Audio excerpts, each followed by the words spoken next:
What's up, NFL fans? I'm Emery Hunt, the czar of the playbook, and don't forget to check out and purchase your copy of our latest football game plan book, Stiff Arming Football Myths. We have these available in both PDF and paperback form.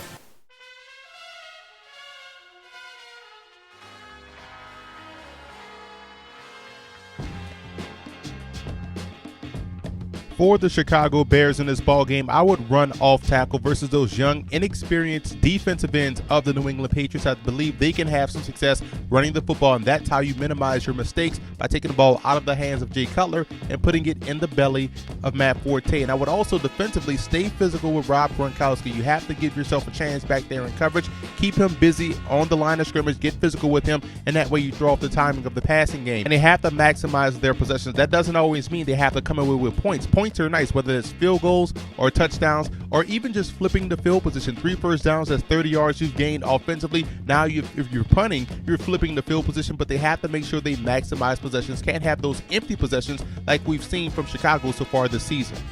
And for the Patriots in this ball game, I would flood the zone. I'm pretty sure you're going to see a lot of zone coverage, whether that's cover 3 or cover 2, but you have to flood those zones in order to have some success. I'll explain that later on in the video. And as far as the running game is concerned, I would trap and wham block those guys up front. They tend to be over-aggressive and want to fly up the football field to get pressure on Tom Brady. That just leaves the running game open on the inside if you're able to trap and wham those defensive tackles. And the next man up on the defensive edge will be key. They're going to be without Chandler Jones, who's going to be out with injury, so guys like Dominic Easley and even Zach Moore, the rookie, will have to step up and make plays consistently in order for the Patriots defense to have success. This week, the Chicago Bears can have some success in the passing game, and they're going to have to do some creative things to attack cover 2, and I'm going to show you how they can do so by putting both of their receivers on the same side with 2 backs in the backfield, trying to isolate the tight end on the backside. Show you what I'm talking about here. Trying to exploit this cover 2 defense, 2 safeties deep, backfield, maybe cover 2 man. So what we're doing, we're going to work this tight end in, up, and boom, he's going to the corner. We're trying to get Martellus Bennett on a strong safety. That's a matchup that you can count on winning each and every time.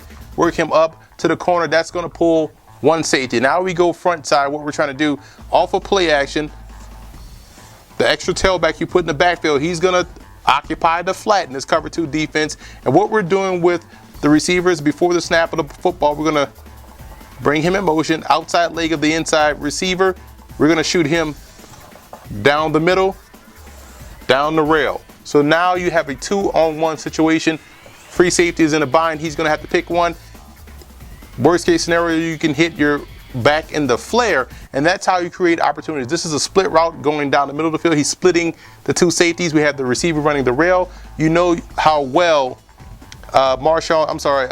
Alshon Jeffrey does a great job getting down the sideline. Brandon Marshall does a great job attacking the middle of the field, and that's how they can beat cover 2 this week. This week versus Chicago, it's imperative that the Patriots blitz Jay Cutler, and I'm going to show you how pre-snap they can show cover 2, but it's really cover 1 because they have the personnel to match up one-on-one versus those big physical wide receivers of Chicago. Alshon Jeffrey, Brandon Marshall. They have Darrelle Revis and Brandon Brown, and that's 2 outstanding cornerbacks that match up very well, which allows you then to play cover 1 or even cover 0 at times because they do have talent to match up versus Martellus Bennett. So here's one way they can get pressure on Cutler front side by playing tight man on the wide receivers, and that's why you have those 2 guys out there on the corners for this type of situation. What we're going to do is get strong side pressure with this 1 backer. Everyone is responsible for a gap. Tackle's going here. Attacking is simple, just straightforward rush by those defensive linemen. Here's where we're going to get creative. We're going to take this in, and he's going to take a hard slant, crossing the face of the tight end, attacking that outside shoulder of the offensive tackle, and he's going to wait, delayed pressure, boom, he's coming around on the outside, strong side pressure, because we're going to have the Mike backer here, weak side backer dropping here, free safety going in the middle, strong safety is going to rob and vacate the place where this backer just left, and now you're protected with 3 underneath, man on the outside, 1 safety deep in the middle of the field. You see where it showed pre-snap cover 2. Really, it's cover 1, man on the outside. That's how they can slow down what the Chicago Bears want to do with their big physical wide receivers because the Patriots have the personnel on the corners. The Bears will have to get Matt Forte the football this week versus New England. I believe they can run the football versus that defensive front seven of the Patriots, and they do a great job with their split zone. I'm going to show you inside the film room what the split zone is designed to do. Simple zone blocking, trying to reach everybody, get the defense going one way, and you're bringing the tight end back across the formation to kick out that defensive end and creating a huge cutback lane for the tailback. They did a great job of that right here versus the Miami Dolphins, and if they're able to get the ground game going early with the split zone, they can have a lot of success versus New England.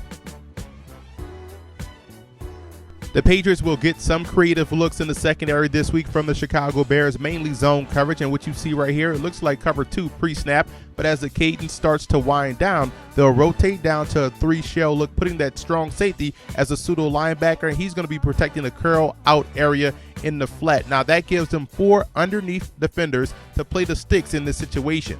And the best way to beat that shell coverage is by flooding the zone. And one play they ran versus the New York Jets shows you how they can do so because they have the speed. You see right here putting Brandon LaFell in motion, bringing his speed across the formation, crossing the safety's face, and creating a huge opportunity for Julian Edelman on the deep out on the outside. But you see right here, number 46 is going to stay in and block against that shell coverage. You want him to release out in the flat, creating an even bigger problem for that zone defense.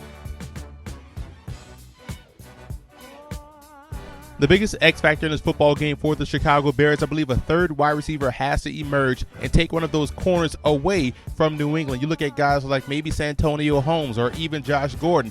Those guys have to step up and create that opportunity on the outside for guys like Brandon Marshall and also Alshon Jeffrey and even the tight end Martellus Bennett. So I think a third wide receiver has to step up huge this week for Chicago.